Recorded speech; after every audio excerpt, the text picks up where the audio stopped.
It's fair use, fair use, fair use, fair use, fair use. All right, and educational purposes only. This is not for any kinds of monetary gain on any of these videos. All right, I'm just gonna get straight into it.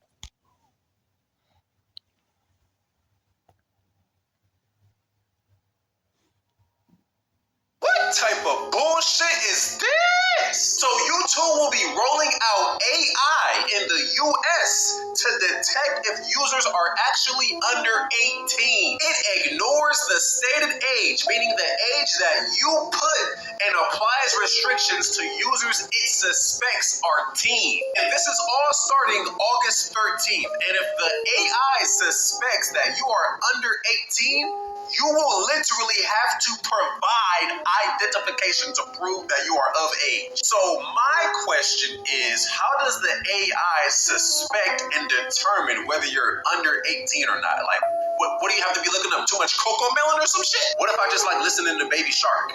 What if I just like listening to the Go Diego Go theme song? What if that's just my shit? Because what other information could the AI possibly go off of other than the things that you are looking up on YouTube? What is it just going to make an educated guess based on your search history?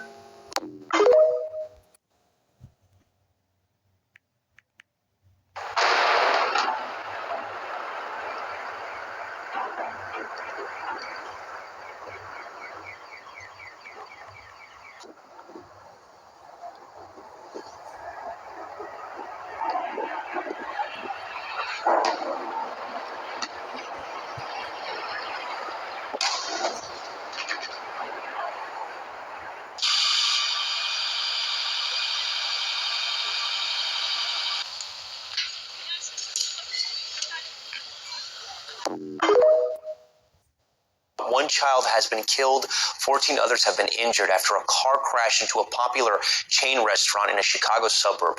Police say the crashing happened at Portillo's restaurant in Oswego, Illinois, just after 2 p.m. You can see the car lodged in some of this video completely inside the restaurant. The incident is under investigation right now, but preliminary reports indicate it was an accident. A 2-year-old child has died. 8 people, including the driver, who is a 50-year-old woman, were taken to local hospitals. A warning from the parents of a 12-year-old boy who, listen to this, he died after swimming in a popular South Carolina lake. Doctors say a parasite in the water led to an infection that is rare but extremely deadly. Jason's parents, Ebony and Clarence Carr, are calling on state lawmakers to revise policies and do more testing on the waterways here in the state of North or South Carolina. And they're also calling for more public reporting of the infection of the organism that killed their son. They're also looking to raise awareness so that no family has to go through what they are. No one should have to assume their child might not come back from just swimming and having fun with friends. 12-year-old Jason Carr was enjoying summer before the July 4th holiday, swimming in South Carolina's Lake Murray, about 15 miles outside Columbia. Days later, he told his parents he had a headache. He's never complains about anything, so we knew when he started complaining that something was wrong. Clarence and Ebony Carr gave him some medication. The next day, they took Jason to the hospital, where he was able to walk in on his own. He died 2 weeks later. Hindsight 2020, this was no headache. He was being attacked. Carr was infected with Naegleria fowleri, a brain-eating amoeba found in warm, fresh water, like lakes or rivers. It enters through the nose, usually when someone jumps or dives in the water. The Centers for Disease Control reports fewer than 10 cases each year in the U.S., but nearly all are fatal. And it is the job of state and local health departments to test fresh water, but they don't have unlimited resources. You can't test for everything. You have to focus on the most common things and the most dangerous things. And unfortunately, this infection is not common enough to be doing routine testing. The Carr family is now pushing for more water testing and spreading the word about the dangerous infection. What has this last several weeks been like? The worst moments of our lives. A nightmare that I'm still waiting to wake up from. So we just went back home a couple days ago just from knowing the memories that we have there with him and knowing that waiting on to come through the door. Continuing to follow breaking news in the far northwest suburbs. 2 teenagers are dead, and a third is in the hospital this morning after this Central Texas reeling from catastrophic flash floods. 51 people are confirmed dead. But that death toll is expected to rise as the search for survivors enters another day. CBS's Cristian Benavides reports on the disaster response. Scouring through debris left behind from the flash floods in Kerr County, Texas, this man was searching for his 8-year-old daughter. She's among the 27 girls who are still missing from a Christian summer camp after the Guadalupe River swelled 25 feet in less than an hour from torrential downpours, leading to a historic and devastating flood event. We're at Camp Mystic looking for our kids. We're looking for places that they're going to potentially be alive. There is a growing death toll. Officials have so far confirmed at least 50 fatalities, including at least 15 children, with many more still missing. Department of Home. Hold on, wait a minute. Stop, what the hell you doing? Have I heard about Chris Smalls? What the fuck going on? What the fuck going on? Chris Smalls, the famous black labor leader who took on Amazon and won, is being held captive by Israel. He remains detained at the time of this video after being violently seized by IOF forces during a humanitarian mission to Gaza. Beaten by 7 IOF forces who choked, kicked, and left visible injuries on his neck and back, Chris is now in a filthy, boiling hot cell crawling with bed bugs and being subjected to ongoing abuse by mass IOF jailers.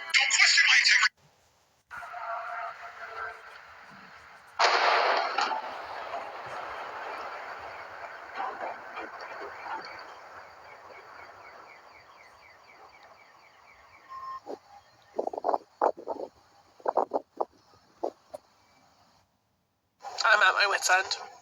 I cannot do this anymore. My mortgage company is denying my payments now, which is going to put me into foreclosure. They're literally forcing me into foreclosure because they're not accepting my payments.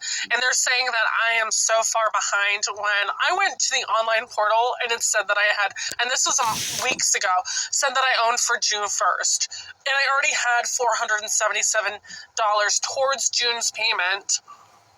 And I sent out the rest, right? And I got a notification in my mail that I had to come pick something up at the post office, which I did. And it's my fucking payment. Because the bank has told my mortgage lender to deny all payments, forcing me into delinquency, forcing me into foreclosure. I can't sell my house because my real estate agent says because of the mold, it depreciates the value of the property. So they want to mitigate the mold, which is going to take months. It's going to take months to get an estimate I don't even have the money to mitigate the mold. And I was going to sell the back 40 so I could get ahead on the mortgage, get the mold mitigated, build a tiny home so I could get out of the house itself. And I can't do any of it. And I'm so at my wit's end. I can't work any more hours because I'm already working 7 days a week. I just don't know what to do anymore. It's like a roadblock at every turn, and now I'm literally looking at foreclosure, which is, I can't afford rents. I'm paying $1,500 a month in a mortgage, and I'm struggling. I can't afford $2,200. I don't know what else to do anymore. I've tried everything, and nothing is working. If I can't find a place, I'll be in my car. Alvarez moved into the community in 2016. It's got about 75 residents and is 62 plus, affordable housing. Most seniors are on a fixed income, making less than $40,000 a year. I think it was like $740 something. That's how much her rent was per month back then. It's gone up slightly until she got a notice last month. I was supposed to sign my lease again. She tried to talk to the property manager but got no phone calls back. Then I received this notice saying that I was in violation, and it was a notice to vacate. She was told to pay the new rental rate or leave by December 13th. My rent as of December 1st, 2023 was going to be $1,900. $1,018. Her rent went from $918 to $1,447 on a fixed income. She can't pay it. It's very upsetting. I don't come out and socialize because I'm constantly crying. These ladies say about 7 seniors moved out within the last few weeks, unable to pay and forced out.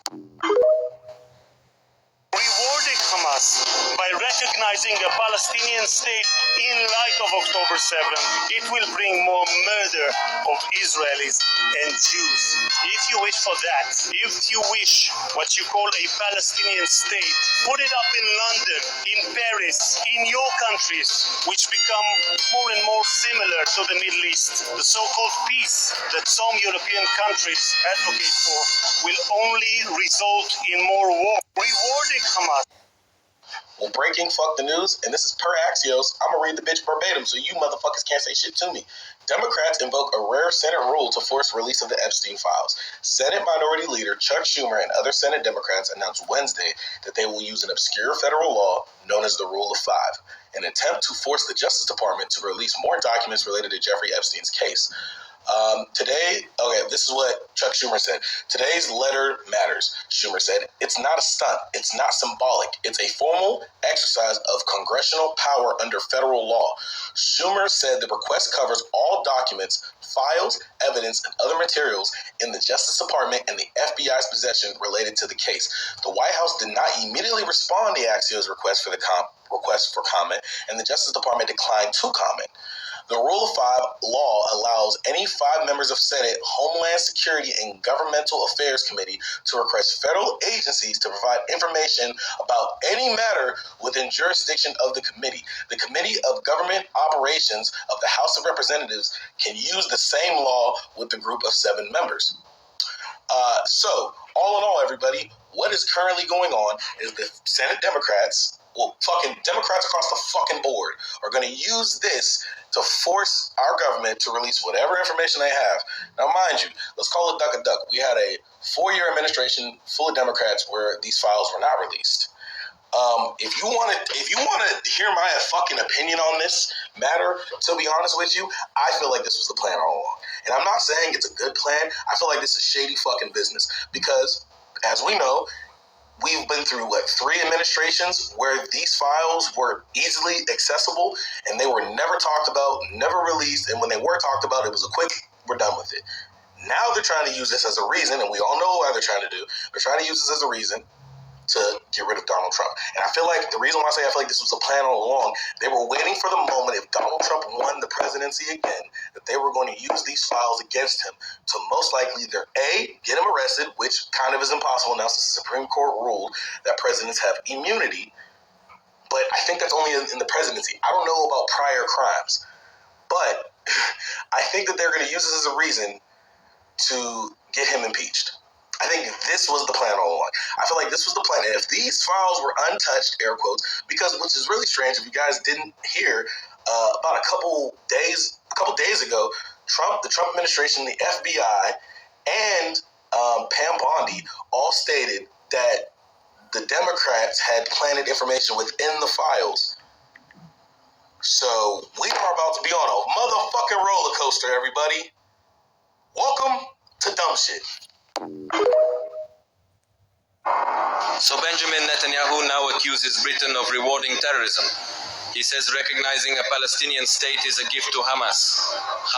The irony burns like the fire you've lit in Gaza. Let me explain something, Benjamin. When a nation kills thousands, blocks humanitarian aid, and then calls any resistance terrorism, it loses moral ground. You scream about terror, but the world sees rubble, hunger, and graves, not defense, destruction. Now, Prime Minister Starmer makes a move. He says, recognize Palestine or face consequences. And you panic. You call it appeasement? No, it is diplomacy, something you've forgotten. And then you threaten Britain. Be careful. Threats don't silence facts. They expose fear. You are afraid that global support is slipping, that your narrative is collapsing. So listen closely. Netanyahu, the empire you are trying to build on broken cities and blood, it will not last. Not today. Not ever. And to the world I say, this is not about choosing sides. It's about choosing justice. Stay out from UK. This don't even feel real at all at this point. A state of emergency has just been declared in New York City, y'all. It feel like New York can't even catch a break at this point. They just had a shooting. Now they're getting plagued with floods. And the crazy part is, this is not from a hurricane, y'all. This is just from historic rainfall, biblical flooding. Bro, you got cars floating through Queens. You got airport runways getting flooded.